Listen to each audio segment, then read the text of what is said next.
Hello students, welcome to my channel. We are discussing the chapter solutions, which is unit 2, and this is my 5th lecture. In this lecture again I will continue expressing concentration of solutions.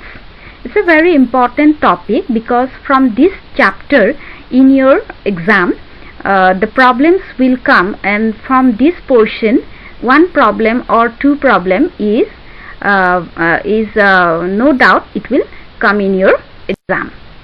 Now you see, these are the concentration scales to measure the concentration of a solution. Already we have discussed W by W, V by V, W by V and parts per million. So in this video I am going to discuss about the mole fraction. So now let's start the mole fraction. Now what is mole fraction? Mole fraction is denoted by the symbol X. Always you keep it mind. সদায় মনত ৰাখিবা মোল ভগ্নাংশ অসমীয়াত মোল ভগ্নাংশ বুলি কোৱা হয়। মোল ভগ্নাংশ কোনটো চিহ্নৰে বুজোৱা হয়? X ৰে বুজোৱা হয়। Now let's see the definition of mole fraction. It is defined as the ratio of the number of moles of its component in the solution to the total number of moles of all the components in the solution. Mole ভগ্নাংশ কি বুলি define কৰা হৈছে সোৱা। মোল ভগ্নাংশ হৈছে এটা ভগ্নাংশ যিটো ভগ্নাংশত আমাৰ কাৰ মাজত হ'ব দ্ৰব্যৰ মোল সংখ্যা আৰু দ্ৰব্যটোৰ মুঠ মোল সংখ্যাৰ মাজৰ যিটো ভগ্নাংশ তাকেই আমাক মোল ভগ্নাংশ বুলি কোৱা হৈছে। Mathematically it is expressed as X is equal to number of moles of the component divided by total number of moles of all the components. এতিয়া সোৱা mathematically গাণিতিকভাৱে মোল ভগ্নাংশটো কেনেকৈ প্ৰকাশ কৰা হৈছে?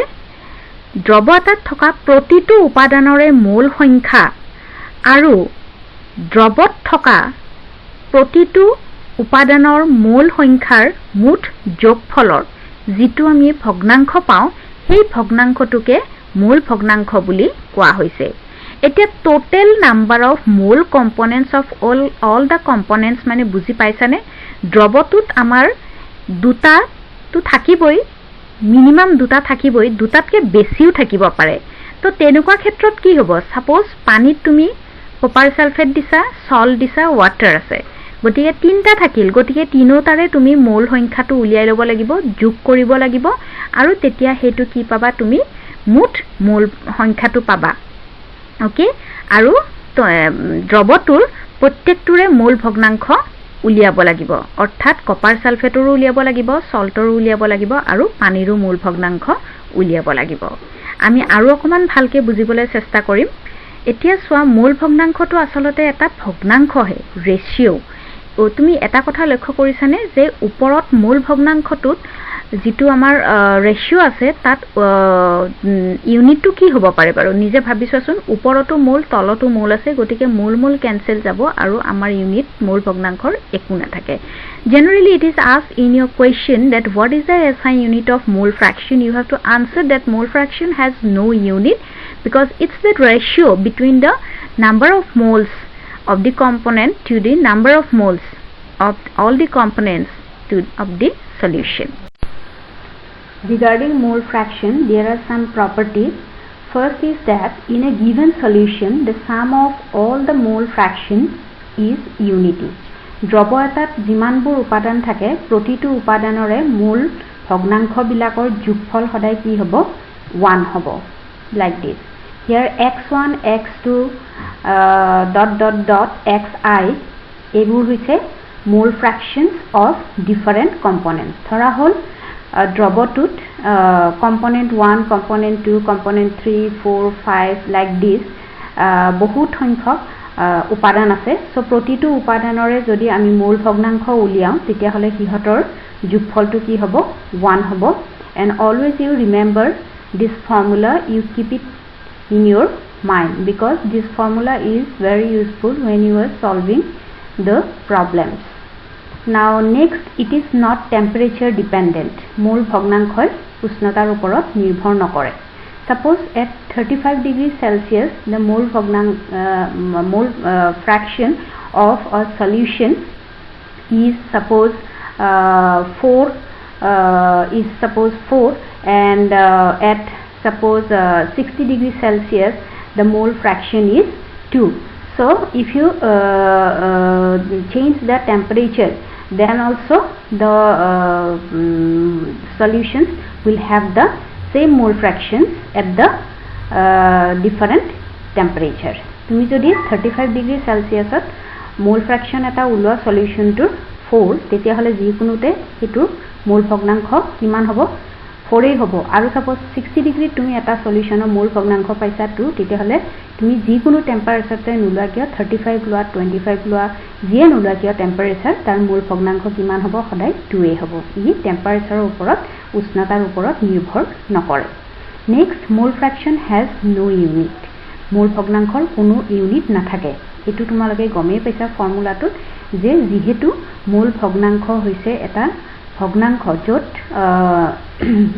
দ্ৰব্যৰ মোল লোৱা হয় আৰু দ্ৰব্যৰো মোলটো লোৱা হয় আৰু দুটাৰ মাজত যেহেতু আমি এটা ভগ্নাংশ উলিয়াও সেইভাবে তাৰ কোনো ধৰণৰ ইউনিট একক নাথাকে mole fraction has no unit since it is a fraction it is a ratio of the number of moles of the solute to the number of moles total moles of the solution so mole will get cancelled and the mole fraction will not have any unit next since we are talking about the mole fractions so it is very important to find out the number of moles তোমালোকে নিশ্চয় জানা যে compound এটাৰ যৌগ এটাৰ মোল সংখ্যা কেনেকৈ উলিয়াব পাৰি এই বস্তুটো তোমালোকে যদি নাজানা তেতিয়া হলে মোল ভগ্নাংশৰ প্ৰবলেমবোৰ কৰিব নোৱাৰিবা সো সেই কাৰণে মই এটো মেনশন কৰি দিছো number of moles is denoted by generally n and this is equal to mass of the compound divided by molar mass of the compound গটিকে যদি যৌগ এটাৰ মোল সংখ্যা উলিয়াব লাগে কি হ'ব দ্ৰৱটোৰ থকা দ্ৰব্যৰ ভৰটো লব লাগিব আৰু আমি যৌগটোৰ আমি কি লব লাগিব মোলাৰ ভৰ লব লাগিব আৰু দুটাৰ মাজত যেটো আমি ৰেশিও পাম হেতুৱে হৈছে যৌগটোৰ মোল সংখ্যা আৰু একক কি হ'ব what will be the unit mass of the component is taken in terms of gram and molar mass in terms of gram per mole and ultimately the number of moles will have the unit mole now more elaborately ami okoman sam mole fraction suppose you have a solution which has one solute and one solvent now how will you find out the mole fraction of this solute is find out by this formula mole x solute is equal to moles of the solute divided by total moles of the solution দ্ৰব্যটোৰ মোল ভগ্নাংশ আমি কেনেকৈ উলিয়াইছো সোৱা দ্ৰব্যৰ মোল সংখ্যা divided বাই দ্ৰৱৰ মুঠ মোল সংখ্যা ঠিক তেনেকে x solvent is equal to moles of solvent divided by total moles of solution দ্ৰাৱকৰ কেনেকৈ উলিয়াইছো সোৱা দ্ৰৱটোৰ দ্ৰাৱকৰ মোল সংখ্যা ডিভাইডেড বাই দি দ্ৰৱটোৰ মুঠ মোল সংখ্যা where x solute is plus x solvent is equal to 1 এটো হৈছে আমাৰ এটা ফৰ্মুলা যে কি দ্ৰৱ এটাত যিমানটা উপাদান থাকে সেই আটাইকেইটা উপাদানৰ মূল ভগ্নাংশসমূহ যোগফল সদায় কি হয় এক হয় that means the sum of the mole fraction of all the components present in a solution is always unity and always you keep it mind this formula it's a very important formula which will be used in your problem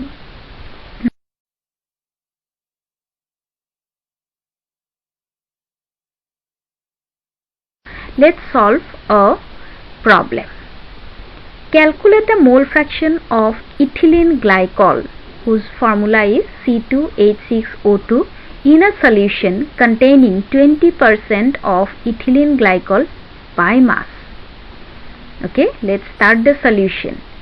First of all, you read this problem more than 2 times. Jodi dropor jetia problem thakibo tetia tumalake bare bare pori saba problem tu bujiboloi chesta koriba tat drive ki ase drabok ki ase hei bostu tu uliabole chesta koriba aru ki dia ase hei kotha tu jani loboloi chesta koriba problem tu dekhie tumalake bhoy khabo na lage. Etia swa problem tu কি দিয়া আছে 20% of ethylene glycol by mass ইয়াৰ পৰা আমি কি গম পালো যে দ্ৰৱটোৰ গাঢ়তাটো আমাৰ কিহত দিয়া আছে পাৰ্সেন্টেজত দিয়া আছে আৰু by mass মানে কি W/W. From this information we have come to know that the concentration of this solution is given in percentage, mass percentage, because you see 20% of ethylene glycol by mass it is also written as W/W.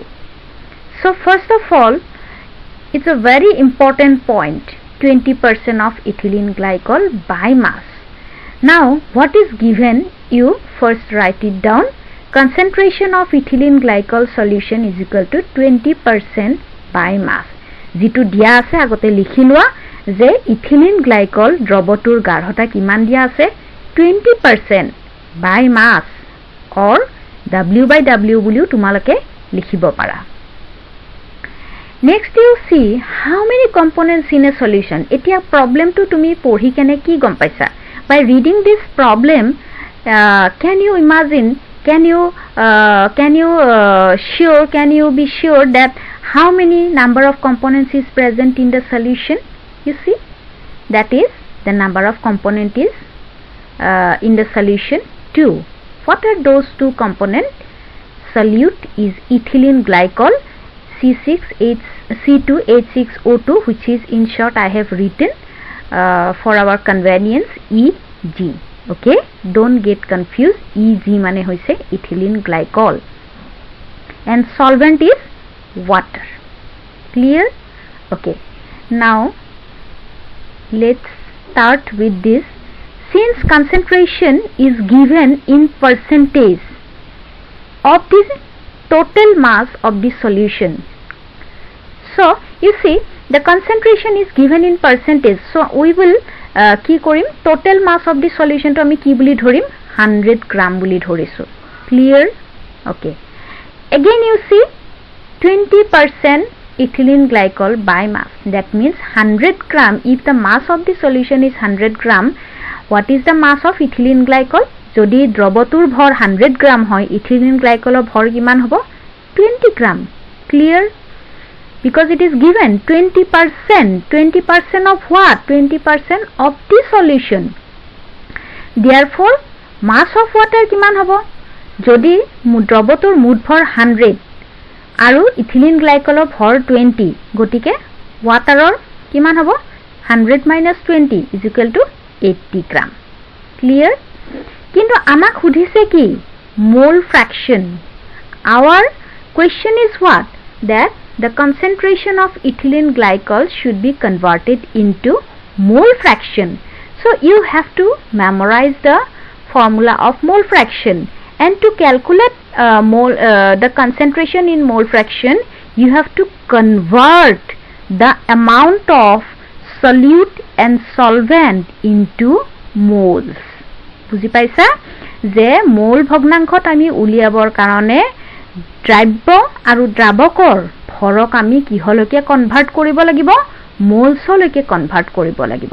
Now let's see how it can be converted. You see, moles of ethylene glycol equal to 20 gram by 62 gram per mole. Now you can ask me that how this 62 gram per mole comes. This is the molar mass of ethylene glycol. Ethylene glycol or molar bhor. Now how this molar mass is calculated? Already you know molar mass of ethylene glycol is equal to this.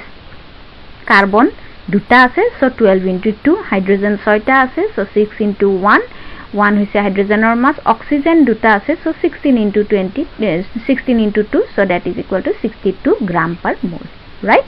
So in this way molar mass is calculated, and you should have all this knowledge, preliminary knowledge of molecular mass, molar mass, atomic mass, right? Then only you can proceed in the problems of this chapter. Okay, now come to the moles of ethylene glycol. That is, when calculated, it will come out 0.322 mole. Let's this mole is taken N2, clear N2. Now moles of water. How many grams of water is present in the solution? 80 gram. দ্ৰৱটোত কিমান গ্ৰাম water আছে? 80 gram. Divided by 18 gram per mole. What is 18 gram per mole? That is the molar mass of water. Hitu formula পৰা উলিয়াইছো H2O. তেনেকে আমি ethylene glycol উলিয়াইছো, ঠিক তেনেকে water উলাইছো. Okay, so the answer is 4.444 mole, and let's this mole is N1. Okay, so the main points we have already done. That is, number of moles we have calculated. You see, this is N2, this is N1. Now let's proceed to the last part of the solution, now which becomes very easy for you. Just put the values in the formula.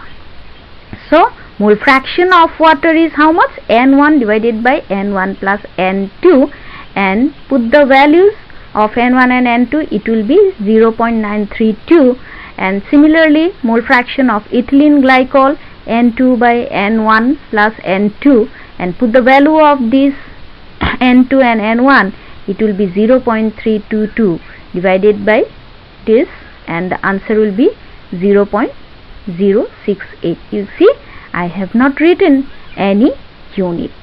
Okay, and below this the mole fraction, mole fraction, in the mole fraction the total moles N1 and N2 we have to keep in the denominator when we find out the mole fraction of each component. If there is 3 component, then another mole fraction will come, and if there is n number of components, then n number of mole fraction will come. So thank you for today, and thank you for watching this video, and keep watching, and in the next video I will come again with a new topic.